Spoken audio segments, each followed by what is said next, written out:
Hello and welcome students, Gyanjyoti coaching সেন্টারের পক্ষ থেকে তোমাদের সকলকে আরও একবার স্বাগত। আজকে আমরা আলোচনা করব যে বিষয়টা নিয়ে, সেটা হচ্ছে শিখন সঞ্চালন। ঠিক আছে, সবার প্রথমে আমরা আলোচনার বিষয়ে যাব। সমস্ত রকমের ইনফরমেশন একদম ক্লাসের শেষে থাকবে, তোমরা একটু ধৈর্য ধরে পুরো ভিডিওটা কিন্তু দেখো। চলো, শিখন সঞ্চালন কী জিনিস? এটা পূর্বে অর্জিত জ্ঞান বা অভিজ্ঞতাকে পরবর্তীতে যদি ব্যবহার করা হয় তাহলে তাকে কি বলা যেতে পারে? বলা যেতে পারে যে অর্জিত অভিজ্ঞতা স্থানান্তরিত বা সঞ্চালিত হচ্ছে। অর্জিত অভিজ্ঞতা সঞ্চালনের এই ঘটনাকে শিখন সঞ্চালন বলা হয়। কি বলছে? পূর্বে অর্জিত অভিজ্ঞতা, আগে তুমি কোনো একটা বিষয় শিখেছো, জানো, পরবর্তীতে তোমাকে সেই বিষয়টা সম্পর্কে বলা হচ্ছে। তাহলে তুমি তো অলরেডি সেই বিষয়টা জানতে, তোমার পূর্ব অর্জিত ছিল সেই অভিজ্ঞতাটা। এবার ওই পূর্ব অর্জিত অভিজ্ঞতাকে তুমি পরবর্তীতে যখন আবার জানতে চাওয়া হচ্ছে তখন তুমি সেটাকে ব্যবহার করছো। তাহলে এই যে পূর্ব অভিজ্ঞতাটাকে তুমি নিয়ে যাচ্ছ, পরবর্তীতে সঞ্চালন করছো, তাহলে এখানে কি হচ্ছে? তোমার শিখন সঞ্চালন হচ্ছে না? তাহলে এটাই হচ্ছে শিখন সঞ্চালন। ঠিক আছে, অর্থাৎ যে প্রক্রিয়ায় কোনো বিষয়বস্তু থেকে প্রাপ্ত জ্ঞান বা দক্ষতাকে পরবর্তী কাজের ক্ষেত্রে প্রয়োগ করা হয় তাকেই কিন্তু শিখন সঞ্চালন বলা হয়। ঠিক আছে, দেখো H.C. এলিস এর মতে শিখন সঞ্চালন বলতে বোঝায় কোনো একটি কাজের অভিজ্ঞতা বা পারদর্শিতা কি করছে, অন্য কোনো পরবর্তী কাজের পারদর্শিতাকে কিন্তু প্রভাবিত করে। মানে তুমি কোনো একটা কাজ বা কোনো একটা বিষয় সম্পর্কে তোমার এক্সপিরিয়েন্স খুব ভালো রয়েছে, পরবর্তীতে তোমাকে আরেকটি কাজ করতে দেওয়া হচ্ছে, তো তুমি তোমার যে পূর্বে অভিজ্ঞতা হয়েছিল তুমি সেটাকে কাজে লাগিয়ে পরবর্তী কাজটাকে খুব ভালোভাবে করতে পারছো। ঠিক আছে, এটাই হচ্ছে শিখন সঞ্চালন। আচ্ছা, এবার দেখো গুথ্রি ও পাওয়ার্সের মধ্যে কি, এর মতে সঞ্চালনকে মানে এই যে শিখন সঞ্চালন যে আছে, সঞ্চালনকে আচরণের প্রয়োগ ও প্রসারিত করার প্রক্রিয়া হিসেবে কিন্তু সংজ্ঞায়িত করা যায়। তাহলে এই ছিল আমাদের কি শিখন সঞ্চালন। আচ্ছা, এইবারে শিখন সঞ্চালনের কিছু বৈশিষ্ট্য আছে, চলো বৈশিষ্ট্যগুলি দেখি। কি বলছে? এটি অভিজ্ঞতাকে স্থানান্তর করার একটা প্রক্রিয়া। অভিজ্ঞতাকে স্থানান্তর করা মানে কি, কোনো একটা কাজ তুমি আগে জানতে, এই বিষয়ে তোমার পুরো নলেজ রয়েছে, এবার এইটাকে তুমি কাজে লাগিয়ে পরবর্তীতে তুমি আরেকটা কাজ করছো। তাহলে কি দেখো তো, এই যে এখানে তোমার অভিজ্ঞতা ছিল সেটাকে নিয়ে তুমি অন্য জায়গায় আবার কাজে লাগাচ্ছ, তাহলে তুমি অভিজ্ঞতাকে স্থানান্তর করছো না? আচ্ছা, এটি বিষয়ভিত্তিক জ্ঞানের প্রয়োগমূলক দিকগুলিকে নির্দেশ করে। তারপরে কি হচ্ছে, এর মাধ্যমে বিষয়কেন্দ্রিক বিমূর্তকরণ কিন্তু ঘটে থাকে এই শিখন সঞ্চালনের মাধ্যমে। বলছে যেহেতু এটা একটা প্রসেস, তার জন্য এর প্রকৃতিটাও যে আছে সেটা কিন্তু চলমান, মানে এটা কিন্তু কন্টিনিউয়াস একটা প্রকৃতি। ঠিক আছে, শিখন সঞ্চালনের জন্য বিষয়বস্তুকে কিন্তু আগে আয়ত্ত করতে হয়। এই যে পূর্ব অভিজ্ঞতাকে কাজে লাগাবো না পরবর্তীতে, তাহলে আগেই আমাদেরকে সেটা অর্জন করতে হবে। আচ্ছা, এটি অর্জিত অভিজ্ঞতার উচ্চতর প্রবাহের দিককে নির্দেশ করে, যেমন বর্ণমালা শেখার অভিজ্ঞতা শব্দ বা বাক্য গঠনে কিন্তু সহায়তা করে। ঠিক আছে, আর কি বলছে? এটি শিখনগত সমস্যার সমাধানে সাহায্য করে। শিখনগত সমস্যা যেগুলো আসবে বা শিখনগত মানে যেই প্রবলেমসগুলোর আমরা সম্মুখীন হব, সেই ক্ষেত্রে কিন্তু এই শিখন সঞ্চালন হেল্পফুল হবে। ঠিক আছে, তো চলো শিখন সঞ্চালনের এবার শ্রেণী বিভাগগুলো একটু আমরা দেখে নিচ্ছি। দেখো গ্যাব্রিয়েল স্যালমন, এটা গ্যাব্রিয়েল হবে, এটা প হয়ে গেছে, গ্যাব্রিয়েল স্যালমন এবং ডেভিড পারকিন্স এই দুই ধরনের শিখন সঞ্চালনের কিন্তু কথা বলেছেন। এখানে আছে জিনিসগুলো বোঝার, কি আছে, হাই রোড ট্রান্সফার এবং লো রোড ট্রান্সফার। ঠিক আছে, এই দুটা নিয়ে এবার আমরা আলোচনা করব। আচ্ছা দেখো, লো রোড ট্রান্সফার এটা কি জিনিস?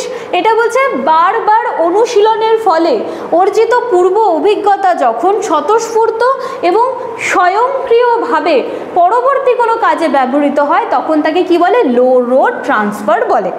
এটা শোনার পরে মনে হবে যে খুব কনফিউজ হয়ে গেলাম, কি বললো সংজ্ঞাটা বুঝতে পারছি না, তার জন্য উদাহরণ আছে। দেখো উদাহরণটা কি বলছে, কোনো ব্যক্তি কম্পিউটার চালাতে জানে এবং প্রতিদিন সে সেই কাজটা কিন্তু করে। ঠিক আছে, এবার পরবর্তীতে তাকে কম্পিউটার সংক্রান্ত যে কোনো কাজ করতে গেলে দেখা যাচ্ছে সে না সেই কাজটা খুব ইজিলি করে নিতে পারছে। তার মানে কি, সে কম্পিউটার চালাচ্ছে, সে প্রতিদিন ডেইলি বেসিসে সেটার উপরে কাজ করছে এবং পরবর্তীতে যখন এই যে দেখো ডেস্কটপ, ল্যাপটপ, নোটবুক এই সমস্ত কিছুতে কাজ করতে দিলে সে সহজে সেটা করতে পারছে। তার মানে কি হচ্ছে, পুনঃ অনুশীলন, পুনঃ অনুশীলন মানে বারবার প্র্যাকটিস হচ্ছে, প্রত্যেক দিন কম্পিউটার চালাচ্ছে, প্রত্যেক দিন ওর প্র্যাকটিস হচ্ছে, ঠিক আছে। এই অনুশীলনের ফলে তার তো একটা অভিজ্ঞতা হয়েছে, তার তো একটা নলেজ হয়েছে। আচ্ছা, এবার সেইটা যখন স্বতঃস্ফূর্ত এবং স্বয়ংক্রিয়ভাবে পরবর্তী কাজে লাগাচ্ছে, পরবর্তী কাজে মানে কি, এবার তাকে ল্যাপটপের কাজ দেওয়া হলো, তারপরে দেখো তাকে ডেস্কটপের কাজ দেওয়া হলো, সে এখন খুব ভালোভাবে করতে পারছে। তাহলে এটাই তো আমাদের লো রোড ট্রান্সফার, তাই না? ঠিক আছে, তোমরা একটু সংজ্ঞাটা দেখে নাও, আমি আশা করছি তোমাদের কিন্তু বোঝাতে পারলাম বিষয়টা। চলো এরপর আমরা দেখবো হাই রোড ট্রান্সফার। এই জিনিসটা কি? পূর্বে সম্পাদিত কোনো কাজের অর্জিত অভিজ্ঞতার বিমূর্ত অংশ যখন পরবর্তী কোনো অপেক্ষাকৃত কম সাদৃশ্যযুক্ত কাজে ব্যবহৃত হয় তখন তাকে হাই রোড ট্রান্সফার বলা হয়। কীরকম? উদাহরণটা দেখি, সংজ্ঞাটা একা একা বুঝতে পারবে। দেখো, জ্যামিতিতে শিক্ষার্থীরা উপপাদ্য শেখে, সবাই শিখেছি উপপাদ্য, ঠিক আছে। এরপরে জ্যামিতিক সমস্যা করতে দেওয়া হয়, ভালো কথা। এখানে শিক্ষার্থী কী করছে, সেই যে উপপাদ্য যখন তাকে শেখানো হয়েছে সেইখান থেকে তো সে একটা নলেজ পেয়েছে, একটা প্রাপ্ত জ্ঞান হয়েছে। সেই প্রাপ্ত জ্ঞান জ্যামিতিক সমস্যা সমাধানের ক্ষেত্রে সে এবারে প্রয়োগ করলো। আচ্ছা, এবার উপপাদ্যের ক্ষেত্রে ও সমস্যার ক্ষেত্রে পরিস্থিতি কিন্তু এক নয়। এই ধরনের ক্ষেত্রে এটা আশা করা হয় যে শিক্ষার্থী প্রতিফলিত চিন্তনের মাধ্যমে এই সমস্যার সমাধান করতে পারবে। তাহলে এটাকে কি বলছে? হাই রোড ট্রান্সফার বলছে। মানে পূর্বে সম্পাদিত কোনো কাজের অভিজ্ঞতা তার আছে, সেই অভিজ্ঞতার কিছু বিমূর্ত অংশ, ঠিক আছে, সেই বিমূর্ত অংশ যখন পরবর্তী কোনো অপেক্ষাকৃত কম সাদৃশ্যযুক্ত, মানে আগে আমরা কি দেখলাম যে সেম কাজ ছিল, এখন কিন্তু আমরা দেখছি আগে যে কাজটা সে করেছে পরবর্তীতে তাকে যে কাজটা দেওয়া হচ্ছে সেখানে কিন্তু আগের কাজ এবং পরের কাজের মধ্যে না মিলটা একটু কম, ঠিক আছে, আছে কিন্তু মিলটা একটু কম সাদৃশ্যযুক্ত কাজ করতে পারে, তখন তাকে কি বলে? হাই রোড ট্রান্সফার বলে। ঠিক আছে, তোমরা একটু দেখে নিতে পারো, আশা করি আমি বোঝাতে পেরেছি।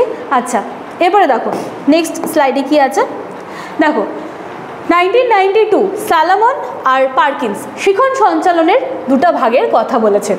কি কি? একটা হচ্ছে সন্নিহিত নিয়ার, আরেকটা দূরবর্তী ফার। সন্নিহিত সঞ্চালন, দূরবর্তী সঞ্চালন। আচ্ছা, এই দুটো কি জিনিস? সন্নিহিত সঞ্চালনের কাজ দুটির কাঠিন্য মানের পার্থক্য খুব কম, অর্থাৎ কাজ দুটি হচ্ছে সেম হবে, সেম ক্যাটাগরির মধ্যে হবে, ঠিক আছে। যেমন হচ্ছে কম্পিউটার ও টেবিলের কাজ। অপরদিকে দূরবর্তী সঞ্চালনে কি হবে? এখানে আমরা দেখব যে কাঠিন্য মানের পার্থক্য বেশি থাকে। যেমন রং পেন্সিল দিয়ে ছবি আঁকা আর কম্পিউটারে তুমি গ্রাফিক্স ডিজাইনিংয়ের কাজ করছো, দুটার মধ্যে কি সিমিলারিটিস রয়েছে? বা দুটার মধ্যে তো বলতে পারি যে হ্যাঁ ছবি আঁকছি বা কোনো একটা ডিজাইন তৈরি করছি, কিন্তু কনসেপ্টটা তো একটু ডিফারেন্ট রয়েছে, তাই না? তো সেটা আমরা কি দেখছি যে দূরবর্তী বা ফার, ঠিক আছে, দূরবর্তী সঞ্চালন। তাহলে এই ছিল আজকের আমাদের আলোচনার বিষয়। দেখো এখানে আরও কিছু জিনিস আছে তোমাদের, দেখো এছাড়াও শিখন সঞ্চালনকে আরও কিছু ভাগ রয়েছে, যেভাবে ভাগ করা যায় সেটা হচ্ছে, দেখো এখানে আছে কি ধনাত্মক সঞ্চালন, ঋণাত্মক সঞ্চালন এবং শূন্য সঞ্চালন। এটা কি? ধনাত্মকটা কি? দেখো পজিটিভ ট্রান্সফার। পজিটিভ ট্রান্সফারে আমরা কি করছি? এখানে কোনো একটা কাজে অর্জিত পূর্ব অভিজ্ঞতা যখন পরবর্তী কাজ সম্পাদনে সাহায্য করে, অর্থাৎ পরবর্তী কাজ সম্পাদনের ক্ষেত্রে সেটা হেল্পফুল হচ্ছে, তখন তাকে আমরা ধনাত্মক সঞ্চালন বলি। যেমন কোনো ব্যক্তি টেনিস খেলতে জানলে ওর ব্যাডমিন্টন খেলতে কোনো প্রবলেম হবে না, তাই তো? আচ্ছা, ঋণাত্মক সঞ্চালন কি? কোনো একটি কাজ বা শিখনের ফলে অর্জিত অভিজ্ঞতা যখন পরবর্তী কোনো কাজ বা শিখনে বাধা সৃষ্টি করে তখন তাকে ঋণাত্মক বা নেগেটিভ ট্রান্সফার বলে। কি বলছে? কোনো একটা কাজ বা শিখনের ফলে অর্জিত অভিজ্ঞতা হলো, একটা কাজ তুমি শিখলে, তোমার অভিজ্ঞতা হয়েছে, এইবারে সেটা পরবর্তী তোমাকে একটা কাজ আবার করতে দেওয়া হলো, তখন দেখা যাচ্ছে বাধা সৃষ্টি হচ্ছে। যখন বাধা সৃষ্টি হচ্ছে তখন কি হবে? তখন হয়ে যাবে হচ্ছে নেগেটিভ ট্রান্সফার। যেমন দেখো বাংলা ভাষায় দক্ষ কোনো ব্যক্তি, ঠিক আছে, ইংরেজি বা অন্য কোনো ভাষা শিখতে গেলে পূর্বে শেখার ভাষার দক্ষতা বাধা সৃষ্টি করতে পারে। এটা একদম খুব সুন্দর একটা উদাহরণ। যখন হচ্ছে আমরা ইংরেজি শিখি বা স্পোকেন ইংলিশ ক্লাসেসগুলোতে তখন যাই, যখন আমাদেরকে বলা হয় যে নিজের সম্পর্কে বলো বা তুমি তোমার ডেইলি রুটিন বলো, তখন আমাদের কি, আমরা না ইংরেজি বলার চেষ্টা করি কিন্তু ভেতর থেকে আমাদের ওই বাংলাগুলো আসতে থাকে। তাহলে পূর্বে শেখার অভিজ্ঞতা না পরবর্তীতে শিখতে গিয়ে বাধা সৃষ্টি করে। তাহলে এটাকে কি বলছি আমরা? ঋণাত্মক সঞ্চালন, ঠিক আছে। আচ্ছা, এবারে দেখো, পূর্বে শেখা কোনো কাজের অভিজ্ঞতা যখন পরবর্তী কাজকে সাহায্যও করবে না আবার বাধাও সৃষ্টি করবে না, ও কোনো কিছুতেই নেই, সেটা হচ্ছে আমাদের শূন্য সঞ্চালন, জিরো ট্রান্সফার। ঠিক আছে, তাহলে আরও 3 রকমের আমরা সঞ্চালন দেখলাম, ধনাত্মক সঞ্চালন, ঋণাত্মক সঞ্চালন এবং শূন্য সঞ্চালন। ঠিক আছে, চলো তাহলে আলোচনার বিষয় আজকে শেষ। আশা করছি আমি কিন্তু বিষয়টা তোমাদেরকে বোঝাতে পারলাম। ভিডিওটি ভালো লাগলে তোমাদের ভ্যালুয়েবল কমেন্টসগুলো কিন্তু অবশ্যই কমেন্ট সেকশনে ছেড়ে যেতে ভুলবে না। তোমাদের ভালো ভালো কমেন্টসগুলো আমাদের প্রত্যেক দিন আরও ভালো ভালো কাজ করতে কিন্তু যথেষ্ট মোটিভেট করে। আচ্ছা, এইবারে দেখো, তোমরা এখানে দুটো কন্ট্যাক্ট নাম্বার দেখতে পাচ্ছ। নাম্বার দুটি হলো জ্ঞানজ্যোতি কোচিং সেন্টারের অফিসিয়াল হেল্পলাইন নাম্বার।